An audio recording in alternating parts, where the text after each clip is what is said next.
The stories shared on It Takes Balls are unique to the individual sharing. Always speak with your trusted medical provider for treatment options specific to you.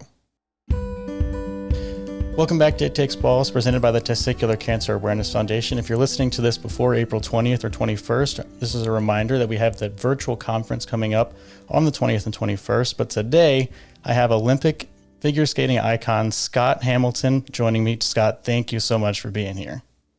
Oh, my pleasure. This is fun. I mean, we have shared experience, lots to talk about. Yeah, that is the truth. Before we get into the testicular cancer, I mean, this is a Winter Olympic year, and it was kind of a controversial one. What are your, what's going on in the figure skating world? Well, I mean, it was a phenomenal competition. The ladies' event threw everybody for a loop. I mean, Kamila Valieva, arguably one of the best skaters to ever, just with her quality and her abilities, just was meant to run roughshod over everyone. And then the positive drug test really put a shadow over all the competition. I just felt bad for everyone at the Olympics on the figure skating side, because, when you look at the quality of the men's event, that was the first one out of the gate, and Nathan Chen, arguably the greatest male skater, athletically of all time. I always call Dick Button the greatest skater of all time because he invented most of the stuff we're doing. But Nathan does things no one else can do. So, he went out and just dominated after the team competition, just dominated. And it was really remarkable. And, then came the dance competition, which, it was just spectacular, the French team winning and the United States medaling and the Russians being as good as they were. It was just exciting and fun to watch. And then, after the team competition, they didn't hold a medal ceremony, which you have to do.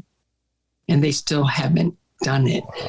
Anyway, it was just, if you're only going to, have jurisdiction over doping to age 16, and you're allowing 15-year-olds in the Olympics, maybe you've taken your eye off the ball a little bit.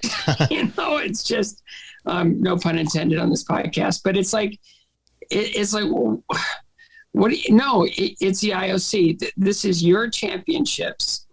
It's a privilege to be at the Olympics. It's not a right. It's a privilege. And so I would say that the doping violation should have eliminated not only Kamila from the competition, but it should have taken her scores out of the team event. And yet it still hasn't been resolved. The whole idea of kicking the can down the road at Olympic Games, it undermines the Olympic movement. And so then you go to the pair event after the ladies event happened. And it was just a tragedy. Kamila skated horrible. And then Anna Shcherbakova, who's beautiful and spectacular and just humble and a really beautiful skater, wins. And then Trusova second and didn't handle it well. And then, Kari Sakamoto is third, which is amazing and awesome. It's just, just the behavior of the Russian women just sort of diminished the entire event, and the coaches and the way they responded to, Valieva's performance, and just, the fact that Anna Shcherbakova is crowned Olympic women's champion and she's by herself when she finds out that she's the Olympic champion, and everybody's paying attention to a temper tantrum and another skater who tested positive for performance-enhancing drugs. So the ladies' event was truly tragic. And then you go to the pair event, and Sui and Han, in their home ice win. And so the figure skating as a whole was amazing. It was just the ladies' event sort of diminished the rest of the Olympics for everyone, because it was such a distraction. And it just went against everything Olympic. It went against all of their belief systems, everything it stands for in our world and our culture. And the fact that to my knowledge, it still hasn't been resolved, it shows that, going back to 2002 when they had the controversy with the the pair competition, they resolved that as quickly as they possibly could. That showed Jacques Roga's leadership, who was the president of the IOC. Thomas Bach, all he did was do a press conference on what a tragedy the women's event was. And he never addressed anything else. You know, it was a lack of leadership. And it made me wonder whether or not the Olympic movement is going to survive global politics. It's always been greater than global politics, meaning that, you know, the Olympic movement is the only movement I know, or the only organization I know that can tell two warring countries to lay down their arms for 16 days and they'll actually do it. And now, I don't know. I think they've, unless there's a change of leadership, unless there is leadership, I think the Olympic movement is it's at risk right now. That's heavy. That's really heavy. And the figure skating is always amazing, and hopefully that gets all resolved soon. Today, though, we're going to focus on testicular cancer, of which you are a survivor. And you were diagnosed in 1997, is that correct? Yes. Yeah. In fact, this today would have been, I would have just been finishing up my first round of chemo, like today. So this is like going to be your 25th anniversary year. I mean, that's a big deal. And I think that's important to bring up, because when people get, you know, a testicular cancer diagnosis, maybe they don't know that there's a whole long life afterward. Well, and that's it. I think most people that are diagnosed with cancer, you know, they do what I did. You know, the second I got the diagnosis, I saw myself suffering and diminishing and succumbing, you know, and I think that's where we go naturally when when we're given a cancer diagnosis. But I like to share with people, I didn't know if it was 5 minutes, 5 seconds, or a nanosecond, that fear flipped to a sense of power, courage, sense of mission, clarity, next steps. And it was remarkable. It was something I never knew I had within me. So in a way, I call it an awakening. Like the strongest part of your character is, you know, when you need it, it'll come out. And that's what happened to me. And I think that's what happens to a lot of people that are given a cancer diagnosis, is they go from that fear to a sense of power and clarity. You know, just, it's remarkable. It's like you don't ever anticipate that being the case, but that's what happens. It's pretty crazy. So if you don't mind sharing, what specifically was your testicular diagnosis? Was it, you know, remember what stage it was? Do you remember the type of tumor it was? Yeah, it was a stage 3 germ cell tumor. It was about twice the size of a grapefruit in my abdomen. And for whatever reason, it just stayed there. It was remarkable that, you know, a person of my size wouldn't have detected something of that size in my abdomen, you know, as a touring, professional skater. And so when they gave me the diagnosis, it answered a lot of questions that I had, you know, things that I just sort of, I just swept away, you know. It's like, I'm sure I'm fine. It's just weird, you know.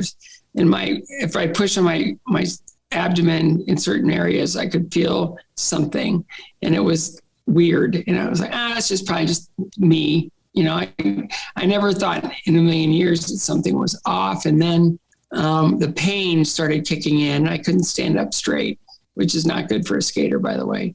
And then I was 50 cities into a 60-city tour. In the last probably 5 or 6 cities, the pain was really taking over. And I was under a lot of stress. And I went to an emergency room just to have them check me out. And they said, you know, we found a mass. And I go, that's not good. And then they said, it's either benign, malignant, or something else. And it was there that I realized they were telling me I had cancer. And then the doctor said, and if it were me, I'd take care of this right away. So I knew that Peoria that night was going to be my last night on tour for a while until I figured out what was up.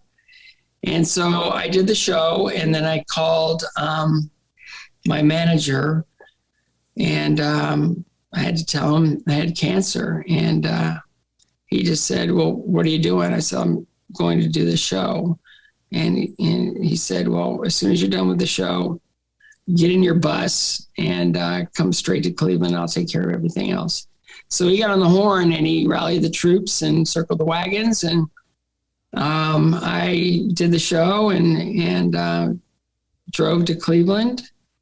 And the next morning I wake up and I'm taken in for a biopsy. And then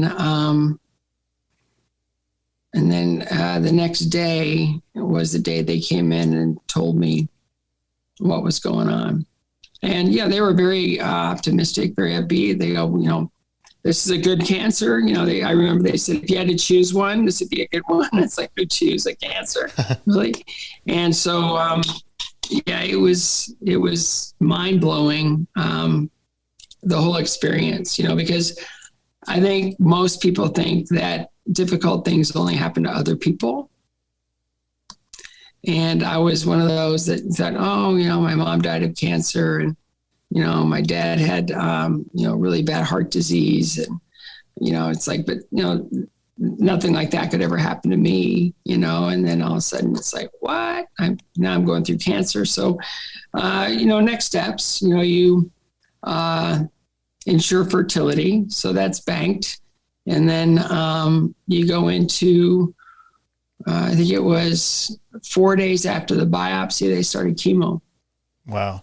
Was it in between the emergency room and the show that night where you talked about the fear went away in a second? You turned into No, it was actually in the emergency room. Okay. It was while I was talking to the doctor. I was really scared and I was really upset.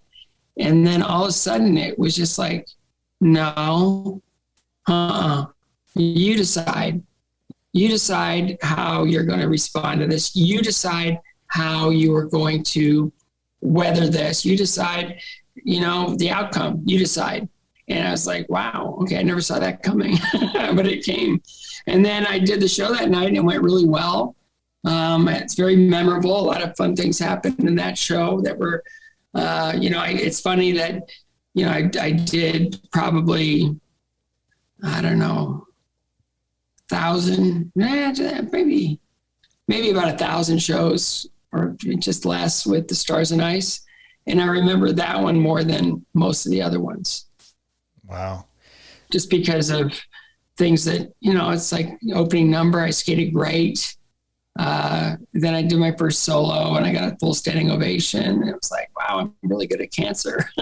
And then I went into the second half and I skated to a song. I always broke it up. I didn't want to do the same thing every year. So that year I decided to do a big ballad at the end of the show. And it was Lieber and Stoller's song called I Who Have Nothing. And so I started having a full-blown pity party. And I remember, building up speed into my most difficult jump in the show. And I looked in the front row and there was a woman there that was, fixing her makeup and her hair, not even watching what I was doing. And I was like, how important is this? Like, my life is forever changed, but the world just goes on. Right. Yeah. And it was a really powerful lesson in, don't take yourself so seriously. Right. Just, and I started laughing. Actually, it was really funny that I landed the triple S on a very weak leg because I was laughing so hard about just the whole reality of here I'm, getting into this, I'll never skate again. And then getting into, this is my last show ever. I better make it count. And then this lady is not even watching me skate. Okay. All right. Yeah. Okay. Lesson learned. And then I got through the rest of the show and I got on my bus and went to Cleveland. Do you think that your figure skating background, and I will admit that I just watched the figure skating on the Olympics. I don't know what the training is, but I assume that you fall more than you land. So do you think that like maybe your background and kind of failing more than succeeding helped you with with that moment of kind of turning it all around and figuring out, what am I going to do next rather than being scared? I was no stranger to health issues because I had them when I was really younger. I don't know. I talked to so many cancer patients that have had that same awakening. It's the only way I can describe it, as an awakening. Mm-hmm. And it was really, I don't know. I mean, it's just sort of, I think, God puts that in us, a survival instinct. It's just, there's so many things that can come into our world to threaten our lives. And I think that in our design, we've been given a response to all of those types of things. And yeah, I think it just felt so natural to just sort of wake up and just step into the next. And, a lot of that could have been from all my years of falling down and standing up. A lot of that could have been, just, just sort of things that have happened in my life that allow me to know that I can participate in things in a really profound and healthy way. Yeah, so it's really remarkable that within us we have the capacity to rise up to any challenge like that, especially when we're threatened in a way where our lives are at stake. Yeah, no, that makes sense. Let's talk about your treatment. You mentioned this today would have been your first week of chemo. So you obviously did chemo. What kind of chemo did you do at that time in 1997? Was it the etoposide cisplatin that we have today, bleomycin, etoposide cisplatin? Was it a different regimen? Mm-hmm. Yeah, it's the same. Yeah, bleomycin was my least favorite. I hated it. I called them Bleo Fridays. I had it every Friday. And it was the only, yeah, the other chemos, kind of made my hair fall out, which is doing that anyway. I'm not really worried about hair. It was just sort of like, I hung on to it for as long as I could and then it was gone. Yeah, the Bleo, I mean, it's a little shot, it's like that, maybe about as big around as probably about as big around as my finger, probably about that much shot. It's about a 30-minute push and about 90 minutes to the second after I get done with that shot. I just started getting super tingly skin and feverish, and I just have to sleep it off. So I'd just take a nap for a couple hours and I'd wake up and I'd feel better. But it was almost like, okay, 3, 2, 1, one of those things.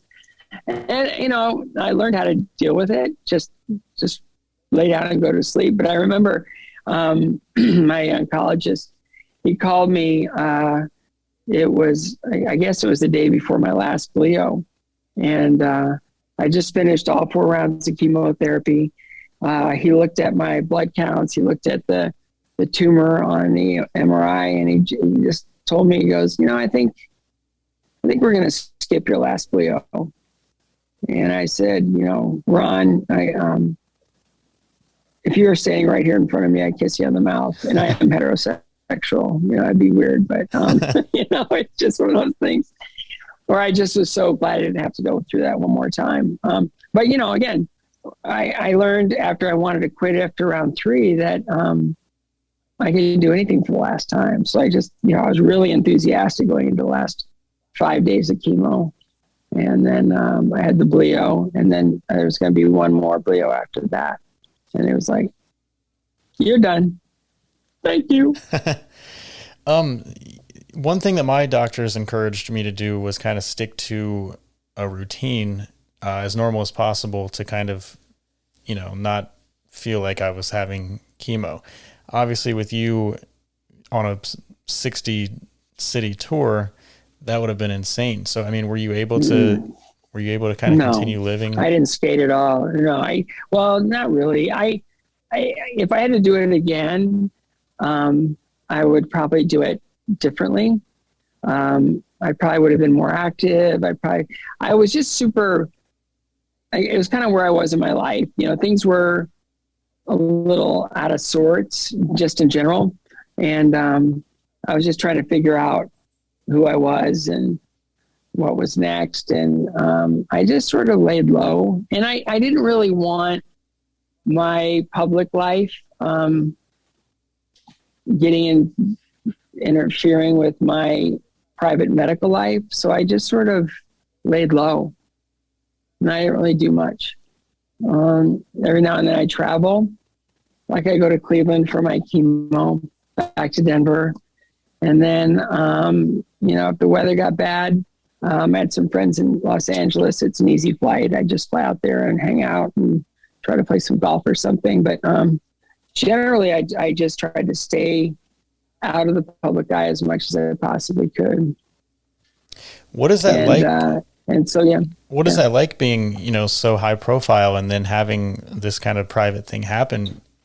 Are people knocking down your door, like wanting to know what's going on with Scott Hamilton? Is that easy to lay low? Yeah, no, well, I mean, they knew I was sick. We did the original sort of media blast type of thing. And I remember I'd be getting chemo, and about, at different times we would put out, very optimistic and very positive press releases. And I remember laying in my hospital bed in Cleveland, hooked up to an IV tree, getting my chemotherapy and watching SportsCenter. And Stuart Scott says, latest on me. And I was like, what? And it's just ironic that, I'd met Stuart when he was a sports reporter in Orlando, Florida. And we just sort of hit it off then. And then he moved to ESPN, and I'd see him because we'd rehearse the show in Stamford, Connecticut, and they were in Bristol, and it was right next door. And so we just, had this friendship, and he'd always chime in on what was going on with my cancer. And I always was very flattered by that, especially with the cancer battle he went through, and just the way that he articulated it was really profound. But a good man, really good guy.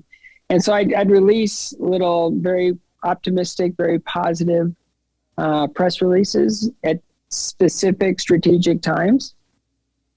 And then I just stayed out of the public eye. Interesting. So with a tumor the size of a grapefruit, did the chemo shrink it enough? Did you have to have the retro? Oh yeah, it went from that. It was twice the size of a grapefruit to a golf ball. Wow. Yeah. My AFP counts were 8,800. Jeez. What were yours? Do you know? Do you remember? Not that high. I don't remember specifically. My mom was a lot like your manager. I call her my momager. She kind of did all the worrying for me. Yeah. That's awesome. Yeah. How old were you when you went through yours? I had just turned 25. I was 38. They treated me like an 8-year-old, which was awesome. In the hospital, it was great. But yeah, did you do the full-blown chemo, all of it? I did etoposide cisplatin, not bleo. Okay. You're lucky. Yeah. If there's such a thing as that. Yeah, the bleo is the only thing that really, as far as I know, that was the only thing that I could really feel like, okay.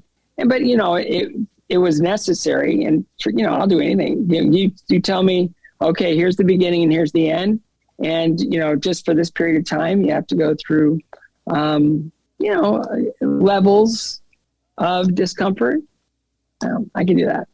Just, and then, by the time we got done, the only thing I didn't like was, the bleo, and it was fine. Ultimately it was fine. Yeah. I was, happy to do it to get rid of the cancer, and I was happy to participate in a positive way in every way I possibly could. And so, at the end of it, I just hit the tape on time, arms up, the marathon was done. I got to the end of the race. And then, 6 weeks later, I had the huge surgery. Did you have to go through the big surgery? I did. Yeah. The retroperitoneal lymph sternum node all the way dissection. down? No, mine was a little bit lower than the sternum. Not quite. Yeah, mine goes all the way from the sternum all the way down, and then I have another one on the side where they push the offending soldier out. Yeah, got evicted, and and then and then it was just back to life. It was weird though, getting back to skating. They wanted me to wait 6 weeks after the surgery to let the incision really superset and heal. Mm-hmm. But I was like, now I had a seam in my core, which was, I'm doing backflips and I'm launching and I'm trying to get back, and my abdomen is stuck. It's not as pliable as it used to be. So it took me a while to break that down. I remember I would go in on tour and we had a physiotherapist, and I just say, can you just break this, just do whatever you can to soften this scar, just soften it so that it can move a little bit. And so as I skated and as I moved, and, again, nothing replaces movement. Movement's the best thing our bodies can do, whether we're going through anything or if we're healthy. The best thing we can do is move. And the more I moved, the more it started to open up a little bit. And I was able to, by the end of, I'd say, about probably 2/3 of the way through the tour, I was getting through the show easily, where, I finished chemo in, I guess, the end of April. No, it would have been in May. I finished it in May. I got to think about this. Yeah, I finished it in May. And then I had the surgery in end of June, beginning of July.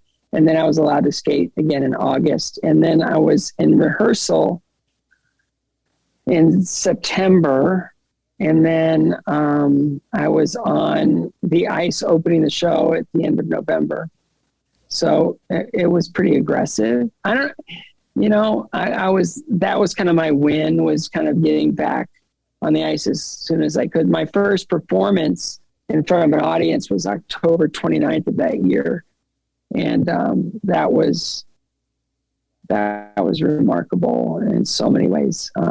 Just thinking that on March 16th, I was diagnosed with cancer. And then on October 29th, I'm skating in front of an audience after, 4 rounds of that chemo. And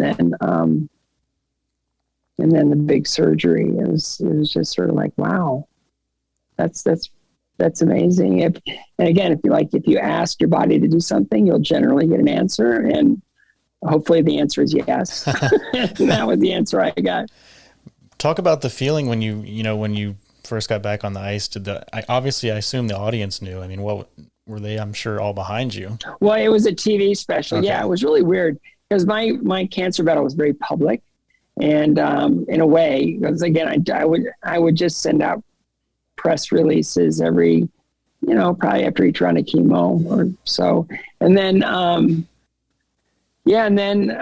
they did a big thing on People magazine, and then NBC did a big thing on Dateline. It was right about the time Princess Diana died in the car accident, and my cancer story and her story were kind of married on NBC, which was like completely opposite stories, right? One was, one of inspiration, the other one was tragic, without any reason.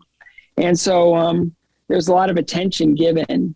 And so CBS, who I worked for as a commentator, wanted to do a television special.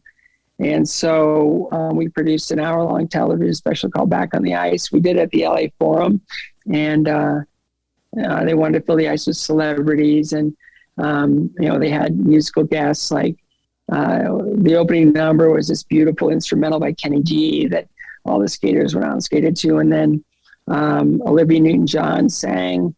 It was really fun. It was an awesome night, and we just we had a lot of fun doing it. And I remember taking the ice, and I thought, this is more than a skate. This is, a lot of people are going through cancer wondering if they were ever going to be able to get their lives back, and this what happens next is going to allow them to understand that yes, you can get your life back. And I remember when I was finished, they handed me a microphone. They wanted me to say a few words, and I just said, this is for everybody sitting in the chemo chair right now, wondering if you'll ever get your life back. And I remember the first 2 words I said when they handed me the microphone was, I win. I win. And because I told Maria Shriver in the NBC interview that it's the biggest competition of my life, and I have every intention of being victorious in it. And so those first words meant a lot to me, just to say I win. And it was a statement. It was like, okay, battle over. I won. Now I got to step into the next. And I have to do it intentionally, and I have to do it right. That's incredible. You are awesome. You're a legend. No, I don't know about that. I don't know about that. For sure. It was a big night. It was funny too, because they invited all these celebrities, and remember Cindy Crawford was there, and all these different actors and everything were there. And where I was, where I was able to play golf, I'd met just the cart path to cart path. We were sort of passing. Jim Gray from NBC is somebody I knew from all the sports stuff that we did together. And he was playing golf with Jack Nicholson, the actor, right? And so I thought this could be a fun thing. So he goes, hey, come here. So I left where I was standing and I went over, and Jack's sitting in the cart and he's kind of looking at me, and a legend, right? And Jim goes, how do you feel? And I go, I'm getting there. I just got to get a little stronger each day. And I'm done with everything now. I just got to get stronger. And he goes, what did you learn? And I remember thinking about this specifically. I said, you know what I learned? I learned that there's only so many drugs you can put in your body before things change drastically. And I looked right at Jack Nicholson, and he looked at me and went, like, I know. That's what I was thinking. That's a moment. So anyway, they didn't have Jack Nicholson on their guest list, and he was in the audience. Wow. He came, and that meant the world to me. I'll never forget it. And I don't think I'll ever be able to articulate the gratitude I had that he was there to support me on that night. And just having briefly met him and seeing him around that club a little bit, he's just a good guy. I really like him a lot.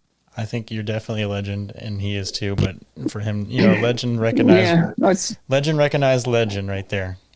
You and him. I had these Forrest Gump stories. I got a million of them, but that was one of my favorites. It's like. So being 25 years out, do you have any noticeable side effects from your treatment still? Is it kind of hard to tell? No. I mean, I don't have anything to compare it to, honestly. I don't know what my life would have looked like if I had not had cancer. Probably it wouldn't be what it is, because I wouldn't be married to the woman I'm married to now. I wouldn't have the children I have now. If I hadn't had cancer, none of that would have happened. So I'm grateful for it in a really big way. I don't resent it. I don't regret it. I don't feel cursed by it. I think it was the greatest blessing in my life. It's given me a lot more than it took.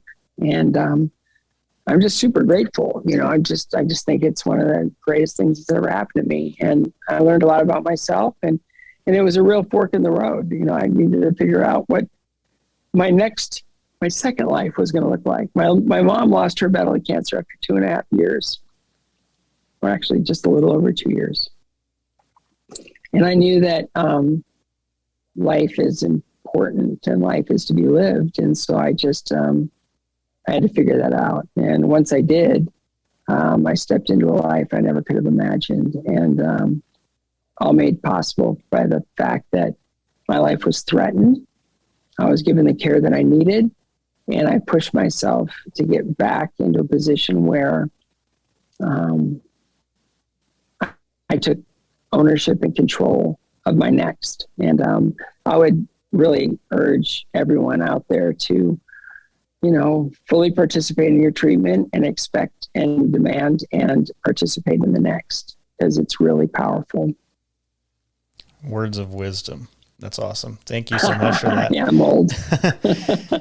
No, I mean, that's people who are in it right now. They might not be seeing the long-term, like you've lived. So yeah, I mean, it's great to hear that. But the other thing I would say is, if you're going through chemo now, be fascinated by it. Just be fascinated by it, and drink tons of water.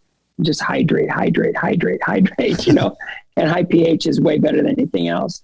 So, there's a lot that you can do just by cleaning up your diet, drinking lots of water, and really not putting anything in your body that will give the cancer what it wants. Like eliminate sugar, done. No, cancer loves sugar. It thrives on sugar. It gets excited around sugar. It's like, no, I don't think I really want to give this anything it wants. No, you don't get anything. Sorry, cancer. I'm not giving you anything but chemo, and I'm not going to resent you. I'm not going to hate you. I'm not going to allow you to stress me out because you like that. I'm not going to, no, I'm going to be joyful. I'm going to laugh a lot, and I'm going to look forward to the next. And that's kind of the way I was able to get through it.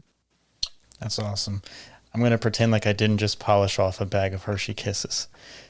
No, it's all right. I mean, once you're past it, you're past it. And you got to enjoy your life, right? But yeah, health is an amazing thing. You know, it's just the more you participate well in it, the more well you can extend it. You know, and the quality of life is really important, and that's why I do the work I do in my foundation. We got to figure out new ways of treating cancer. You know, yeah, I'm here 25 years later because of chemo, but I can't wait till there's no more chemo. Yeah, it's like, okay, it's the best we can do right now. All right, but the best they could do for George Washington was bloodletting. How did that go? He didn't die of the illness; he died of bloodletting. You know, so there's a lot of that going around. We just need to really push the research towards an immune response to cancer, immunotherapy, targeted therapies that really just go after that cell type and leave the rest of the body alone. You know, it's just like, let's teach our T cells to, you know, really cure ourselves from cancer. And now we can legitimately, you know, survive it without all these kind of long-term effects of chemotherapy. It was funny. They said, yeah, but he goes, yeah, you're going to be fine. You know, 20 years from now, things might start to unravel a little bit. It's like, really? So now the clock is ticking. You know, I have a quality of life for 20 years and then things fall apart. But, you know, I stayed in, you know, I was very active. I toured for several more years. And then, you know, I just tried to be healthy. You know, my wife is extremely knowledgeable on supplements and nutrition and, you know, ways of really rising above illness without it being pharmaceutical, with it being more natural. And so I credit her with you know, my quality of fitness in life right now. You know, I mean, I'll take the blame for some of the bad stuff, but she gets all the credit for the good stuff. Talk to me about your foundation, because you've used your platform to spread the love. Yeah, it's called the CARES Foundation. It's a Cancer Alliance for Research, Education, and Survivorship. And coming out of my cancer, you know, I worked with the Cleveland Clinic to come up with CARES. And we were an initiative at the Cleveland Clinic for 15 years. And we raised tens of millions of dollars, I think like $40 million, $35 million, somewhere in there. It's close to $40 million for cancer research, patient services, you know, sort of intellectual and psychological support for patients, and all the while doing research. So we did that for 15 years. And then I went to Toby Cosgrove, the CEO of the Cleveland Clinic, and I said, you know, I really want to grow the CARES brand, but I think we're about as big as we're going to get here at the Cleveland Clinic. I go, can I take the CARES brand and create a dedicated foundation? And he said, you've done a lot for us. Absolutely. And so I still remained a fundraising entity for the Cleveland Clinic, but at the same time, it was to push research there. And then with the now CARES Foundation, we really put our stake in the ground to only fund research for immunotherapy and targeted therapy. So we really are about treat the cancer and spare the patient harm.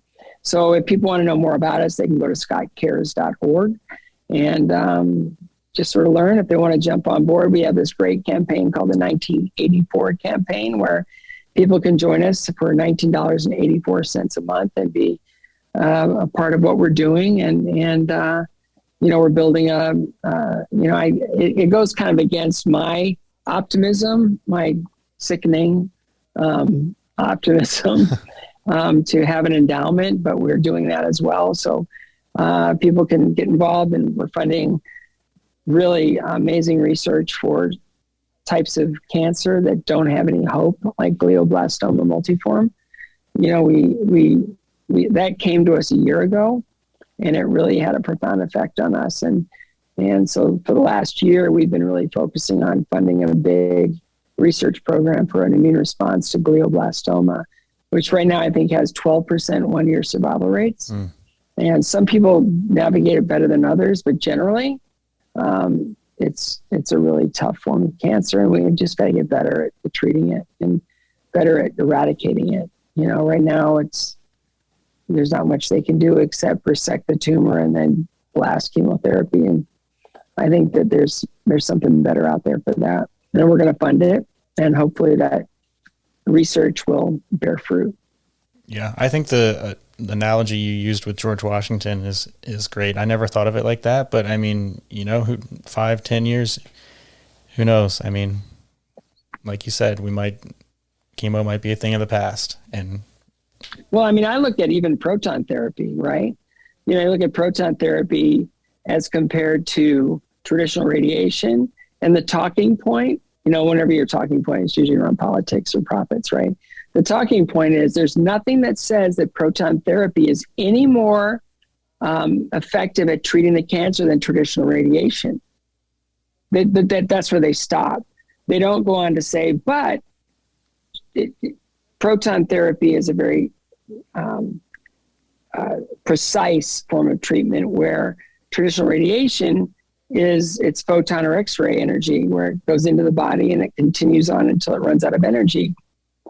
A proton is a particle that is placed into the tumor, so it's very precise. It's the difference between throwing like a grenade into a crowd, taking out a terrorist, or using a sniper.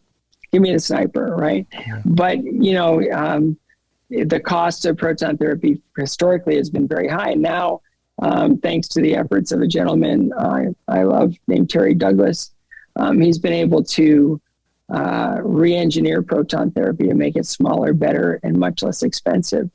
So now it's accessible to everyone. It's just insurance companies don't like paying for it. Yeah. Some places are better than others, like Florida, phenomenal. Tennessee, not so good. And they have like 3 proton centers in Tennessee, and yet, Blue Cross Blue Shield is a leader. Humana, all of them. They don't want to reimburse for proton therapy because they say we have traditional radiation. No, yes, and no. With traditional radiation, there's chances of collateral damage and secondary cancers, and with protons, none, right? Barely any. So, if I had a choice, protons every time. But again, that's the thing, is when you have almost a disruptive technology come in, right? We have a disruptive technology now. The old technology, does it go away? And that's a hard thing. When they came up with,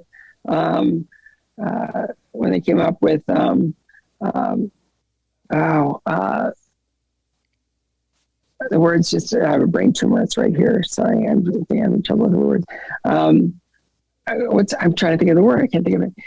It's basically the next step above mammograms, where you still have all the mammograms, right? Mm-hmm. The machines that, they're there.